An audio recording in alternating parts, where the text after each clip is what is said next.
할렐루야. 네. 제가 긴장을 참 많이 하는 스타일이어 가지고 우리 청년들 몇 명하고 같이 왔습니다. 전에 우리 청년들하고 같이 이제 선교지에 갔는데 그때 주의를 끼고 가가지고 거기서 이제 주의를 지키면서 설교할 기회가 있었는데 이제 헌금을 하려고 이제 헌금 준비를 해서 봉투에 넣어서 주머니에 넣고 또 주보를 가지고 있다가 분명히 이제 헌금을 했는데 와서 보니까 주머니에서 헌금이 그대로 나오는 거예요. 그 이제 우리 청년들한테 물었죠. 봐라, 내가 분명히 헌금한 기억이 나는데 왜 여기 헌금이 다시 나온다? 이거 오병이어냐? 내가 이제 물었었거든. 안 그래도 청년들이 그러는 거, 안 그래도 우리가 목사님 한번 이야기를 하려고 했는데 강대상에 있으면서 헌금 바구니가 이제 태국 교회가 헌금 바구니가 이렇게 오는데 목사님이 왜 주보를 거기다 넣으시지? 그랬다는 겁니다. 저는 분명히 헌금을 한다고 뭐 들어간 거는 기억이 나요. 근데 그게 헌금 봉투가 아니고 주보였더라는 겁니다. 뒤에서 기다리고 있는데도 막 심장이 자꾸 두근두근하고 쿵덕쿵덕 하는 겁니다. 근데 기도하시는데 참 마음이 평안해지고요. 사회도 기도도 또 성경 목격도 또 얼마나 잘하시는지 제가 찬양을 하면서도 아멘을 참 예쁘게 잘한다 그런 느낌을 받습니다. 여기 목사님 외에는 아는 사람이 없을 줄 알았는데 깜짝 놀라서 옆에 성경 봉독하시는 분이 올라오는데 전에 같이 또 신앙생활 했던 분이고 바로 옆에서 같이 뭔가 일을 했던 그분이셨습니다. 우리 청년들이 한 9명 이렇게 같이 와서 예배를 드리고 내가 너무 긴장하면은 모르는 사람들만 있으면 좀 그러니까 우리 편도 좀 있어야 되지 않겠나. 그래서 데리고 왔는데 여러분들 예배 분위기가 참 본받을 만하고 너무 좋습니다. 하나님께서 오늘 이 시간을 통해서 영광을 받으시고 또 오여전도를 비롯해서 또 새빛교회 전체가 하나님께서 기뻐하시는 복된 교회가 되기를 축복합니다. 오늘 제가 오전 예배 설교를 통해서 저 이제 마가복음을 이제 쭉 설교를 하는데 너희가 다 나를 버리리라 하는 제목이었습니다. 베드로가 이제 타겟이 되죠. 근데 오늘 여기서 이제 말씀 전하는 것도 베드로에게 하시는 말씀입니다. 내가 나를 사랑하느냐 하는 말씀입니다. 헌신 예배인데 헌신 예배 설교도 여러분들이 많이 들어보셨을 겁니다. 저는 헌신 예배를 잘 안 나갑니다. 아니 못 나갑니다. 불러주는 데가 거의 없습니다. 근데 목사님께서 어떻게 저를 초청을 해주셔서 두렵고 떨리기도 하는데 어떤 말씀을 전할까 하다가 이 헌신의 동력이 뭘까라는 생각을 하게 됩니다. 헌신이라는 말은 많이 하지만 그 다음에 헌신에 대한 이야기를 들으면 부담감이 먼저 옵니다. 헌신이라는 단어가 우리에게 들릴 때에 바로 위축이 되기도 합니다. 그런데 오늘 말씀을 보면서 헌신의 동력, 어디에서 헌신이 나오느냐 했을 때에 사랑이더라고요. 남자와 여자가 만나서 결혼을 할 때에 가장 중요한 게 보는 게 뭐겠습니까, 여러분? 모르고 결혼하셨습니까? 그렇게 사랑이더라고요. 결혼을 하는데 왜 사랑이 필요할까요? 사랑이 필요하기 때문에 사랑하는 것을 확인하고 결혼을 하지 않습니까? 그래서 힘들고 어려울 때에 사랑하면은 덮어줄 수가 있고 또 서로에게 사랑으로 베풀어 줄 때에 하나가 되어서 그 가정을 온전히 이끌어 나갈 수가 있는 것입니다. 주님께서 오늘 베드로를 향하여서 너 왜 나를 모른다고 부인했느냐? 너 왜 도망갔느냐? 그렇게 묻지 아니하시고 내가 나를 사랑하느냐 하고 사랑을 물으시더라고요. 이 예수님의 사랑하느냐 하는 이 질문에 베드로가 오늘 치유를 받고 그 다음에 사명의 자리, 헌신의 자리, 주님을 따르는 자리로 나아가는 것을 보게 되는 겁니다. 그래서 오늘도 하나님의 말씀에 근거해서 제가 여러분에게 특히 오여전도를 통하여서 질문을 합니다. 여러분은 주님을 사랑하십니까? 교회를 섬기는 일에 누구든지 열심히 할 수는 있습니다. 그런데 사랑으로 하는 사람과 사랑 없이 하는 것은 크게 차이가 납니다. 사랑 없이 하면 섬기는 사람들끼리 자꾸 다툼이 일어나요. 그리고 경쟁심이 있더라고요. 그리고 힘들게 일할 때 누가 안 알아주면은요, 서운하고 삐지게 됩니다. 그런데 사랑으로 하면은 달라져요. 사랑으로 하는 사람은 얼굴 보면 달라져요. 얼굴에 생기가 있고요, 생글생글하고요. 일을 해도 즐겁습니다. 기쁩니다. 헌신이라는 말을 제가 성경 전체에서 많이 나오지도 않아요. 한 4번 나오는데 거기 보니까 헌신이라는 말 안에 즐거움, 무엇보다도 자원하는 지원병, 이런 의미를 가지고 있더라고요. 제가 이제 사실 새빛교회 처음 와봤습니다. 같은 양산에 있어도 처음 왔는데 들어오면서 만나시는 분들마다 얼굴이 얼마나 환하게 저희들을 맞이해 주시는지, 인사를 잘 하시고, 처음 보니까 딱 대부분 이제 처음 보면은요, 얼굴 위에서부터 아래로 이렇게 싹 훑어보는 게 거의 대부분 교회들이거든. 근데 오니까 너무너무 밝고 환하게 저와 우리 청년들을 맞이해 주시는 것을 보고, 우리 목사님 말씀에 생명력이 이분들에게 들어가 있구나 하는 것을 제가 깨닫습니다. 지금도 여러분들이 말씀을 얼마나 잘 듣는지 몰라요. 조는 사람이 한 분도 없어요. 저희 교회에서는 조라도 제가 뭘 안 합니다. 뭐 제가 졸게 해놓고 뭐라 하면은 안 되잖아요, 그죠? 근데 여러분들이 지금 생활생활하고 눈이 반짝반짝 하는 게 얼마나 말씀 떨어지기가 무섭게 막 땡겨가는 것 같아요. 제가 더 아첨 잘 안 합니다. 우리 청년들이 지금 저 뒤에서 다 증인입니다. 하나님은 사랑이시라 그랬습니다. 하나님은 사랑의 하나님이시고, 하나님이 사랑이시라는 말은요, 하나님의 모든 말씀과 행동과 행위와 그 모든 것이 사랑에서부터 말미암는다는 뜻입니다. 그러니까 우리에게 주시는 말씀도 전부 다 사랑의 말씀이고, 우리를 위해서 오신 목적도, 독생자를 보내신 것도, 구원하신 것도, 우리에게 일을 맡기시는 것도 다 하나님께서 우리를 사랑하셔서 맡기신 줄 믿습니다. 구약 성경 마지막 책이 무슨 책이죠? 말라기죠, 말라기. 거기서 보면은 하나님께서 자기 백성들을 향하여 이렇게 말씀하십니다. 내가 너를 사랑하노라, 그렇게 말씀합니다. 그런데 백성들은 이렇게 아멘으로 화답을 하는 것이 아니라, 하나님께서 어떻게 우리를 사랑하셨습니까? 하고 하나님의 사랑을 의심을 하고 반항을 합니다.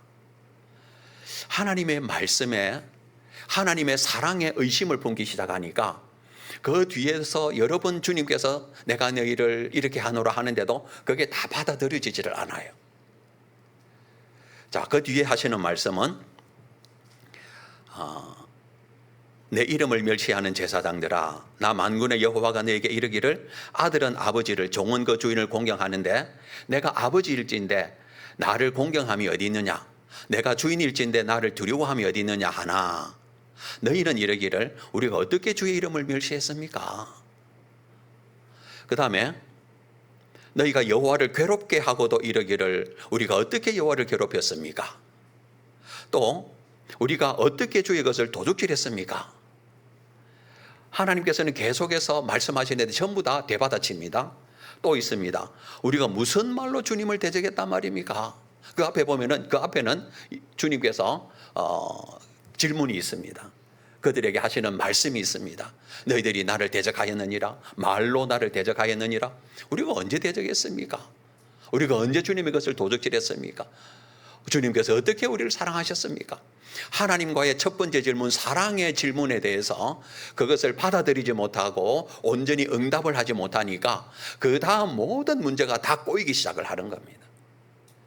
오늘 우리는 헌신 예배를 드리지만 그 헌신에 앞서서 우리는 하나님과의 사랑의 관계를 먼저 확인해야 된다는 것을 우리는 다시 한번 확신을 하는 겁니다. 사랑이 없으면은 교회 섬기는 일 조금 미루셔야 돼요. 내가 그러면 주님을 사랑하는지 교회를 사랑하는지 어떻게 합니까? 주님께서 맡겨주신 일을 하는데 기쁨이 있으면 주님을 사랑하고 교회를, 성도를 사랑하는 겁니다. 그런데 일을 하는데 자꾸 비교가 되고 경쟁이 되고 누군가가 자꾸 미워지고 하면은요, 그 목사님 찾아와가지고, 목사님 제가 잠깐만 쉴게요. 우리 교회에서는 제가 그렇게 이야기를 합니다. 청소를 하다가 누구는 뭐 놀면서도 오지도 안 하고 그런 생각 들거든. 빗자루 놓고 그냥 집에 가십시오. 고생만 실컷 하고 하나님 앞에서 인정도 못 받는 그런 봉사 하시지 말고, 혹시 불평 불만이 생기거든 그 자리에 딱 놓고 가셔도 괜찮습니다. 그 밑에 머리카락 좀 떨어져 있고 뭐 좀 지저분하면 어떻습니까? 괜찮습니다. 그런데 요즘은 그런 모습들이 잘 안 보여요. 그리고 모든 우리 성전 곳곳이 깨끗하게 되면서도 청소들을 잘 하시고 봉사들도 잘 하시는 것 같아요. 자, 하나님께서 나를 믿지 않는다, 하나님께서 나를 사랑하신다는 것을 내가 거기에 대해서 믿지 않고 사랑을 의심한다는 것은요, 우리 사람도 그것은 큰 충격인데, 하나님은 사랑이시고 사랑의 하나님께 그 백성들이, 사랑하는 백성들이 그 사랑을 받아들이지 않았다, 하나님께서도 큰 충격을 받으시는 겁니다. 물론 이 표현이 조금 난해하긴 합니다. 하나님이 충격을 받으시나? 하나님이 감동을 받으시는데 충격도 받으시죠. 왜 제가 또 하나님이 충격을 받으셨다라고 이야기를 하는가 하면은요, 하나님께서 그 말라기, 하나님의 백성들을 향해서 우리가 어떻게 했습니까 하고 자꾸 반항만 하던 그 사람들, 어떻게 우리를 사랑했습니까 하는 그때로부터 한 400년 동안 하나님께서 아무 말씀도 안 하십니다. 마음이 다친 거죠. 그전에는 끊임없이 선교자를 보내고 예언자들을 보내고 말씀을 하시고 돌아오라는 말씀도 하시고 기회도 주시고 하셨는데 400년 동안 아무 말씀도 안 하십니다. 그 기간을 우리는 신구약 중간기라고도 부르고 영적인 암흑기라고도 부릅니다. 하나님의 말씀이 들리지를 않아요. 그러니까 이제는 하나님의 말씀을 듣기 싫어하던 백성들이 이제는 하나님께서 왜 말씀을 안 하시나, 이제는 말씀에 대한 그리움이 생기기 시작합니다. 그래서 세례 요한이 이제 마지막 예언자죠. 마지막 선지자인데, 세례 요한이 와가지고 광야에서 외치니까 맞다, 이 사람이 메시아인갑다. 그래서 많은 사람들이 찾아와가지고 혹시 당신이 메시아가 아니십니까? 근데 세례 요한은 자기 자신의 정체성을 잘 알고 있었습니다. 나는 메시아가 아닙니다. 내 뒤에 오시는 분이 계시는데 나는 그분의 신발끈 풀 자격도 없습니다. 나는 물로 여러분에게 세례를 베풀지만 그분은 불과 성령으로 세례를 베푸실 겁니다. 그리고 세례 베푸는 자리에 예수님께서 오실 때에 보라, 세상 죄를 지고 가는 하나님의 어린 양이라고 소개를 합니다. 그리고 예수님께서 회개하라, 천국이 가까웠느니라 하고 선포를 하시고 공생애를 시작하시죠. 자, 말라기 선지자를 통해서 어떻게 우리를 사랑했습니까? 라고 반항을 했던 그들에게 예수님이 오시면서부터 이제 거기에 대한 하나님의 대답이 있습니다. 어떻게 우리를 사랑하셨는지 거기에 대해서 백성들에게 말씀을 해주십니다. 그 말씀이 바로 우리가 잘 아는 요한복음 16장 말씀입니다. 하나님이 세상을 이처럼 사랑하사 독생자를 주셨으니 이는 그를 믿는 자마다 멸망하지 않고 영생을 얻게 하셨느니라. 멸망하지 않고, 이 말은요, 모든 사람들은 죄인으로 태어나서 멸망할 수밖에 없는 그런 존재들이었습니다. 그런데 예수님이 오심으로 영생의 길이 열렸고 멸망하지 않고 영생의 길이 열렸다는 겁니다. 전부 다 멸망으로 향하는 기차, 그 속에 전부 다 멸망으로 향하는, 지옥으로 향하는 열차를 다 타고 있다가 이제는 십자가라고 하는 환성역이 생겨서 그것을 통해서 영생 열차를 타고 아버지 하나님께로 가는 줄 믿습니다. 누가요? 어떤 사람이? 영접하는 자, 곧 그 이름을 믿는 자들에게 하나님의 자녀가 되는 권세를 받고 가게 되는 겁니다. 예수님을 믿으면 아버지 집에 가거든요. 여러분 믿습니까? 아버지 집이 어디죠? 우리는 천국이라고도 표현을 합니다. 예수 믿으면 하나님의 자녀가 되어서 하나님의 자녀는 아버지 집에 가잖아요. 하나님과 우리 사이가 아니래도 자녀는 아버지 집에 가는 것이 그것은 당연한 권리입니다. 저희들이 교회를 개척을 하고 교회를 개척할 때에 개척하자 해놓고는 아무것도 준비를 안 해놨더라고요. 그러니까 한 2년 동안 좀 버팅기다가 그러면 한번 합시다 하고 이제 와봤더니 아무것도 준비를 안 해놨어요. 그래서 이제 사택도 저희들이 전세를 얻었는데 전세금이 그때 3,500만 원이었습니다. 그리고 얼마 안 있다가 이 집이 경매로 넘어가 버렸어요. 근데 우리가 찾을 수 있는 돈이 거의 없더라고요. 그 아내하고 같이 국립 그때 그럼 우리가 한번 뛰어들어 보자 해가지고 우리가 이제 경매를 받게 됐어요. 이제 우리 집이 생긴 거죠. 그랬는데 우리 애들이 오늘 애들이 둘이 다 와 있습니다. 애들이 친구를 데리고 우리 집에 와서 잠잘 때가 있어요. 특히 이 친구가 주일날 되면은요 일찍 일어나지를 못해요. 그러니까 이제 우리 집에서 재워가지고 주일 아침 우리 이제 교회로 데려오는 겁니다. 그때에 이러는 거예요. 성빈아, 우리 집에 가자는 우리 집에 가자. 그래서 제가 가만히 듣고 있으니까 기가 차는 거예요. 아니 경매 받을 때에 집을 살 때 저거가 돈을 보탰나? 뭐 가구를 사는데 냉장고를 저가 들여다 놨나? 아무것도 안 해놓고 저거 집이래 저거 집. 우리 집에 가자 우리 집에 가자. 여러분 이 말이 맞습니까? 틀렸습니까? 예? 맞아요? 돈을 하나도 안 냈는데 맞아요? 맞습니다 여러분. 왜요? 아버지 집이 저거 집이에요. 오늘 우리가 영접하는 자 곧 그 이름을 믿는 자들에게 하나님의 자녀가 되는 권세를 얻었다고 한다면 우리가 하나님의 자녀 아닙니까? 여러분들이 하나님을 뭐라고 불러요? 뭐 아버지라 부르든지 아바지라고 부르든지 간에 그분이 우리 아버지이기 때문에 우리는 이 땅을 떠날 때 어디로 갑니까? 아버지 집에 가는 거예요. 안 믿는 사람도 저 아버지 집으로 가고 믿는 사람도 우리 아버지 집으로 가는 겁니다. 그 권세를 주신 거예요. 그것을 이루시기 위해서 주님께서 우리를 보내셨는데 거기 보니까 그 독생자를 우리에게 보내실 때에 그 뒤에 숨어있는 동력이 뭐냐? 하나님이 세상을 이처럼 뭐하사? 사랑하사. 그런데 이처럼 사랑하사 할 때는요 그 앞에 뭐가 있었어요? 요한복음 3장 16절 앞에 뭐가 있습니까 여러분? 이걸 모르시면 안 돼요 여러분. 요한복음 3장 16절 앞에 뭐 있어요? 요한복음 3장 15절이 있습니다. 그러면 15절 앞에는 뭐가 있을까요? 역시 총명하시군요. 그 14절 15절 보시면 무슨 이야기가 나와 있는가 하면은 이스라엘 백성들이 원망 불평 대적하다가 불뱀에 물려서 이제 죽어가는 사람들이 생기니까 모세에게 찾아와서 하나님께 기도해서 우리를 치료해달라 했을 때에 하나님께서 처방하신 내용이 나와요. 그게 뭐냐 하면은 장대에 놋뱀을 만들어서 높이 달고 그것을 쳐다보는 사람들은 낫게 하셨습니다. 그 이야기를 해놓고 하나님이 세상을 이처럼 사랑하사 독생자를 주셨으니 이렇게 나오는 겁니다. 그러면 그 장대에 달려있는 놋뱀 그것을 높이 달게 하시고 쳐다보면 낫는 이 이야기가 무슨 이야기입니까? 인간의 모양으로 오신 그 예수님께서 십자가에서 죽으시고 부활하신 그 예수님을 믿을 때에 우리에게 구원이 주어지는 이야기가 되거든요. 거기도 보면은 우리를 사랑하셔서 독생자를 보내셨다는 겁니다.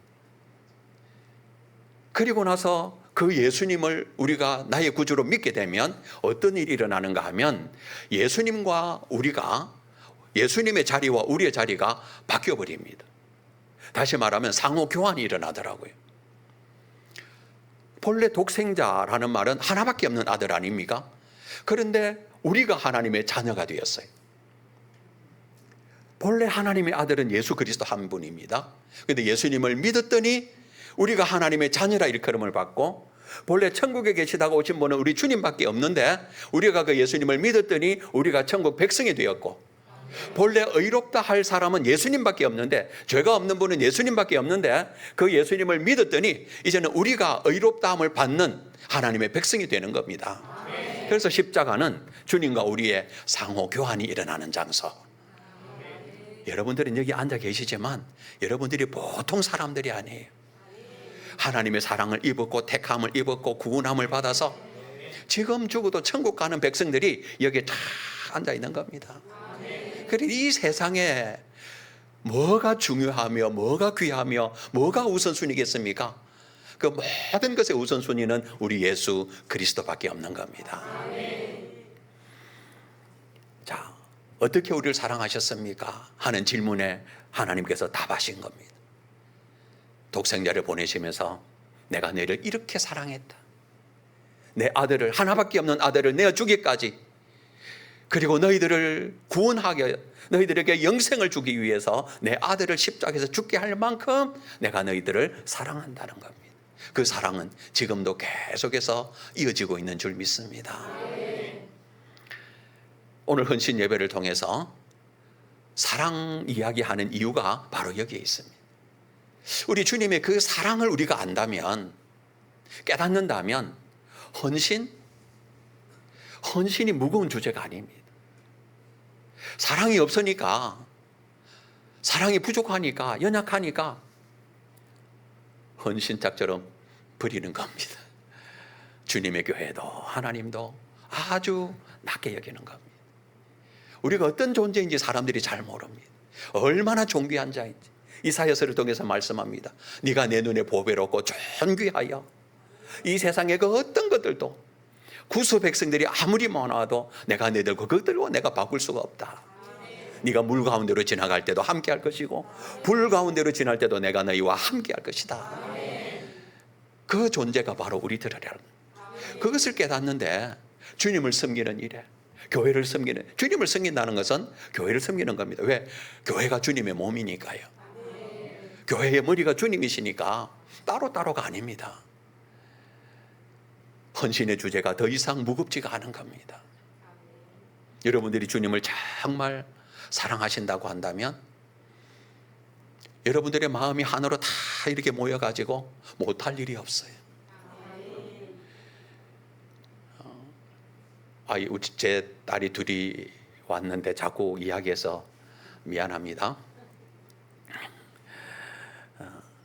쌍둥이거든요. 그런데 저는 뭐 공부하러 가서 금요일 토요일 돌아오고 혼자서 아내가 키우다 보니까 저거 이모가 이제 와서 애를 하나 봐주고 그래 했습니다. 근데 이모니까 뭐 남도 아니잖아요, 그죠? 근데 애가 이제 똥을 싸면은 저거 이모는 이랍니다. 이 냄새야 이러면, 이게 냄새야 그러거든요. 이제 물론 이제 그 속에 이제 애살도 있고 뭐 다 여러 가지 감정들이 표현이 돼가 있죠. 싫다는 것은 아닐 겁니다. 근데 저것만 어떻게 하는가 이렇게 보니까 똥을 누면은요, 그거를 똥을 살펴요. 아이고 색깔이 좋니 안 좋니 하고, 뭘 먹었는데 이래 소화가 안 되노 하고 막 살피면서, 똥을 살피면서도 인상이 안 찡그러져요. 그 촌수로 하면은 뭐 그 엄마나 이모나 뭐 이모도 엄마 축에 들어가는 거 아닙니까? 그런데도 그 차이가 크더라고요. 우리가 주님 앞에서 봉사를 하고 섬김을 하고, 사실 뭐 헌신이라는 말 자체가 사실 필요가 없어요. 사랑하면 다 되는 겁니다. 사랑하면 다 돼요. 오늘 본문의 말씀은 그렇습니다. 예수님께서 이제 내가 너희들보다 먼저 갈릴리로 가리라 하는 말씀도 하셨고, 그 다음에 이제 제자들을 만나러 왔는데 제자들은 베드로가 선창을 해가지고 나는 물고기 잡으러 갈란다. 그러니까 나도 해가지고 한 7명이 배 타고 갔습니다. 밤새도록 한 마리도 못 잡았어요. 이것도 기적이거든요. 본래 어부 출신들이 대부분인데 어떻게 밤새도록 한 마리도 못 잡습니까? 그런데 예수님은 기다리십니다. 해변에 서서 기다리다가 저기서 배가 오니까 얘들아 너희들에게 뭐 좀 잡았나 하고 물어봅니다. 한 마리도 못 잡았습니다. 배 오른편에 그물을 던져봐라.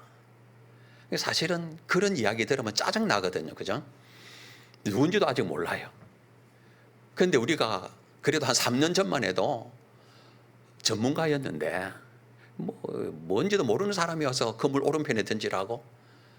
지금은 깊은 곳도 아니고 또 날도 밝았는데 그러면서 거절할 수도 있었을 겁니다. 그런데 그들은 아무런 반항도 안 하고 그물을 던집니다. 이게 불가항력적인 은혜고 하나님의 말씀을 통해서 자기도 모르게 따라갈 수밖에 없는 거예요. 그들을 부르실 때도 그랬습니다. 나를 따르라 하니까 배와 그물을 다 던져놓고 따라갔던 것처럼요. 지금 이 시계가 안 보여가지고 언제까지 해야 되는지. 예. 예. 몇 시까지 하면 됩니까? 저녁까지?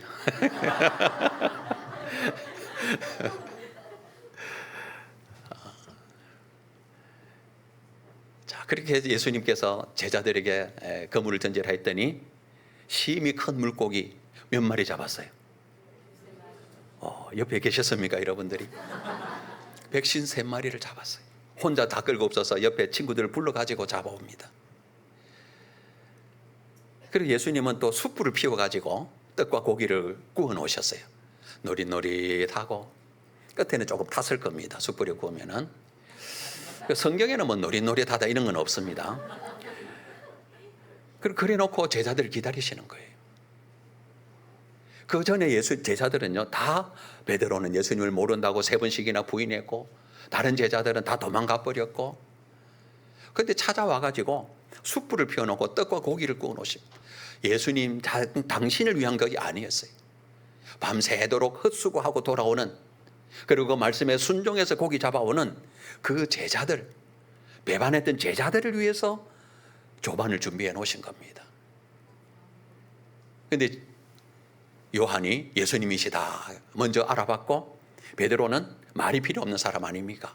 바로 겉옷 걸치고 풍덩풍덩 뛰어왔지만 더 이상 가까이 오고는 더 이상 오지를 못해. 왜? 숯불이 있거든요. 바로 며칠 전에 그 숯불 쬐면서 나는 예수님을 모른다고, 힘이 있는 당국자도 아닙니다, 아무런 힘이 없는 비자 여종 앞에서 나는 예수님 모른다, 맹세까지 하면서 모른다고 했던 바로 그 때가 기억이 날 거예요. 그 숯불이라는 단어와 여기 나오는 숯불이 원어가 똑같습니다. 그런데 예수님은 그 숯불을 피워놓고 떡을 굽고 있습니다. 제자들 보고 와서 조밥 먹자, 밥 먹자 하는데 전부 다 염치가 있어 놓으니까 가까이 오지를 못해. 예수님이신 줄 아는데 바로 며칠 전에 모른다고 부인했던 사람, 도망간 사람들이 오지를 못하니까 예수님은 배달까지 하심. 성경에 나와 있는 겁니다. 이거는 배달이라는 단어는 없지만 가져다가 주시는 겁니다. 그리고 그들에게 밥부터 먹여놓고 오늘 본문이 시작이 되는 거예요. 이제부터 본문 시작이니까 몇 시에 끝나겠습니까?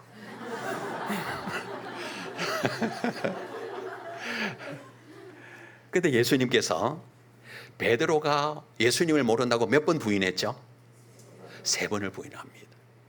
그런데 예수님이 베드로에게 질문을 하시는데 너는 나를 사랑하느냐 하고 3번을 또 물으십니다. 숯불도 숯불이거니와 똑같은 질문을 3번을 하시면서, 물론 원어에 보면은 사랑이라는 단어가 조금씩 변화되기는 합니다.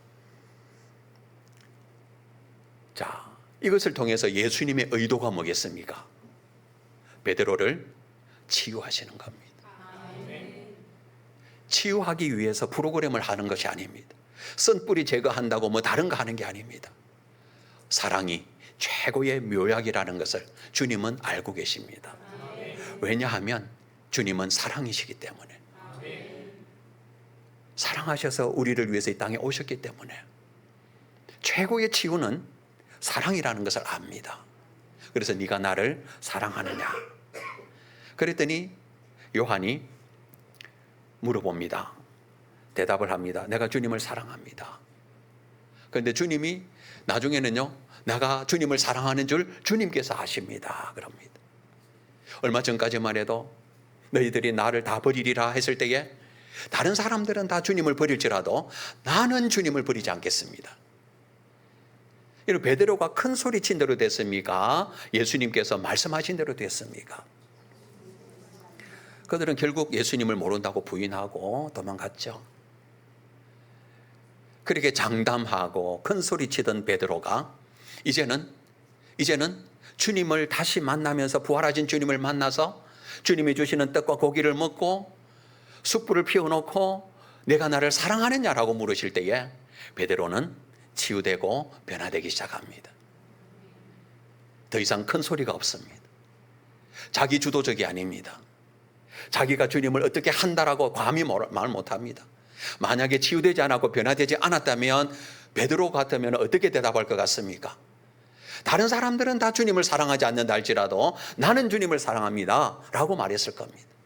그런데 내가 주님을 사랑하는데 주님께서 아십니다. 그때마다 주님은 사명을 주십니다.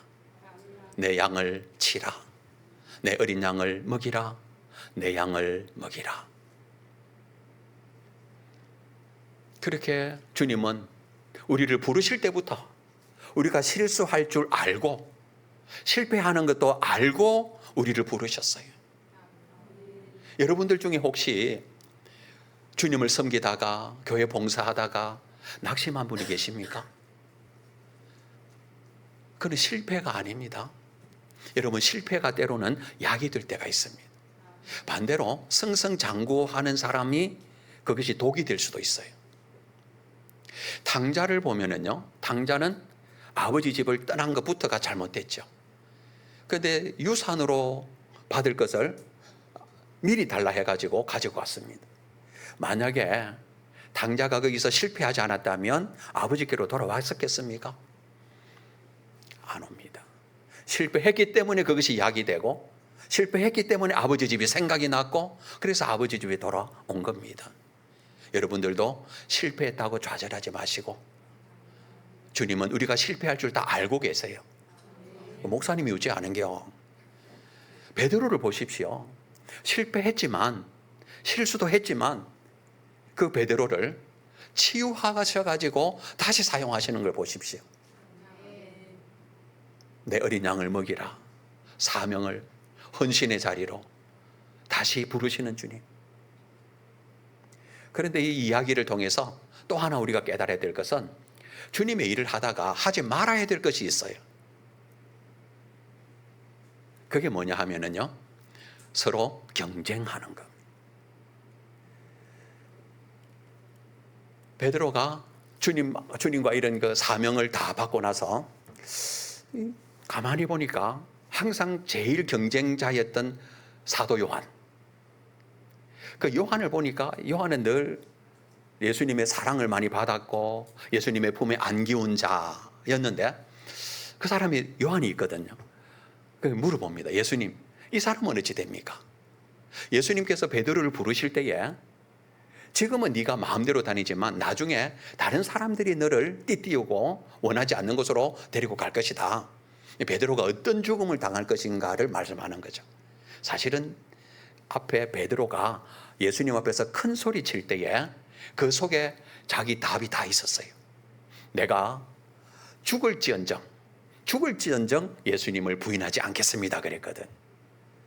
그런데 이제는 십자가 거꾸로 달려서 나중에 십자가를 죽는다는 말이 이제 전해져 나오는데 베드로는 그렇게 죽을 것을 예수님으로부터 예고를 받습니다. 그런데 이제 요한은 지금 어찌 되는지 모르는 거예요. 그러니까 예수님, 이 사람은 어찌 됩니까? 그랬을 때에 예수님이 뭐라고 하시느냐? 내가 다시 올 때까지 이 사람을 두고자 한다 할지라도 그건 너하고는 무슨 상관이냐? 그렇게 말씀합니다. 그리고 너는 나를 따르라. 이거 두 가지 사명을 받아요. 너는 나를 따르라는 것과 내 양을 먹이라는 겁니다. 우리가 섬김을 할 때에 찬양의 가사대로 다른 사람 어찌든지 나는 주님의 길을 가면 되는 거예요. 나는 주님을 섬기면 되는 겁니다. 자꾸 옆에 사람을 보면서 아니 권사가 돼가지고 나는 집사인데 권사가 돼가지고 이것도 안 하나? 권사가 돼가지고 새벽기도도 안 나오나? 여러분 그렇게 볼 것이 없어요. 저희 교회에 섬기시던 권사님 한 분 중에 지금은 저 멀리 이사를 갔습니다만은 참 신앙생활을 잘 하셨어요. 딱 한 가지 좀 이렇게 고쳤으면 하는 부분이 있는데 그게 뭐냐 하면 말씀을 전하면은요 가끔씩 획 돌아봐요. 이제 이 말씀 니 좀 들어라 이 말이에요. 그 무슨 이야기를 하면은요 획 이렇게 돌아봐요. 그 막 하나님의 말씀은 누구에게 주는 겁니까? 내게 주시는 말씀인데 이거는 저 김 집사 이거 들어야 되는데 오늘 왔나 안 왔나 이래 보는 거예요. 이거 우리 신랑이 들어야 되는데 우리 자식이 들어야 되는데 아니에요. 오늘 내게 주시는 말씀이라는 말은 다른 사람에게 주시는 말씀이 아니고 하나님의 말씀은 여기 있는 모든 각자에게 주시는 거예요. 여전도회가 중심이 되지만 전도회뿐만 아니라 모든 사람에게 주시는 겁니다. 그렇기 때문에 섬기는 일에 사랑하는 여러분 경쟁하지 마십시오. 비교하지 마십시오. 사랑은 비교하는 게 아닙니다. 경쟁하지 않습니다. 주님을 사랑하면 사람이 안 알아줘도 괜찮아요. 왜? 주님은 다 아실 거니까. 말 안 해도 알고 내가 아무도 모르게 일해도 주님은 다 아시기 때문에 그것으로 기쁨이고 헌신이란 말이 자원한다는 말과 기쁨으로 한다는 말이 있다 그랬죠. 그 진짜 아무도 몰라도 내가 이 일을 하면 참 기뻐요. 주방에서 봉사를 하든지 청소 봉사를 하든지 화장실을 섞이든지 어떤 일을 해도 즐거움과 기쁨이 넘쳐나는데 그것은 사랑이 동력입니다. 그러니까 여러분들이 혹시라도 주일날 예배 참석하는 것부터 시작해서 아니면 섬기는 것 모든 일에 있어서 여러분들에게 기쁨이 있는지 즐거움이 있는지 이것을 여러분 체크하지 않고 헌신을 하겠다? 그거는 좀 이따 하십시오. 사랑이 헌신입니다. 그리고 주님을 사랑하신다고 하면 고백을 해야 돼요. 고백을. 주님을 향해서도 고백을 하시고요. 주님을 사랑한다는 말이 곧 교회를 사랑하는 거기 때문에 행위가 그 섬김이 우리의 고백이 되는 겁니다. 사랑하면 고백을 해야 돼요. 한번 같이 해보실까요? 사랑한다면 고백하자. 고백 안 하면 어찌 될까요? 사랑을 하기는 하는데 고백을 안 하면은요 갑돌이와 갑순이가 됩니다. 갑돌이 갑순이 노래 알죠? 갑돌이와 갑순이는 한 마을에 살았더래요. 둘이는 서로 사랑했더래요. 그런데 고백을 안 했습니다. 그냥 모르는 척 했습니다. 근데 갑돌이는 갑돌이대로 갑순이는 갑순이대로 시집 장가 갔습니다. 근데 첫날 밤에 달 보고 울잖아요. 그런데 사랑한다고 고백을 하면 되게 되죠. 고백하기 이전과 고백하고 난 다음에는요 완전히 달라집니다. 여러분 경험을 해보셨습니까? 사랑한다고 말하는 순간 그때부터 일일이 됩니다. 마음속에 사랑한다는 말 아무리 가득 차 있어도 말 안 하면은요 그냥 서문 탈 수 있습니다. 그러나 입니다. 근데 주님 사랑합니다.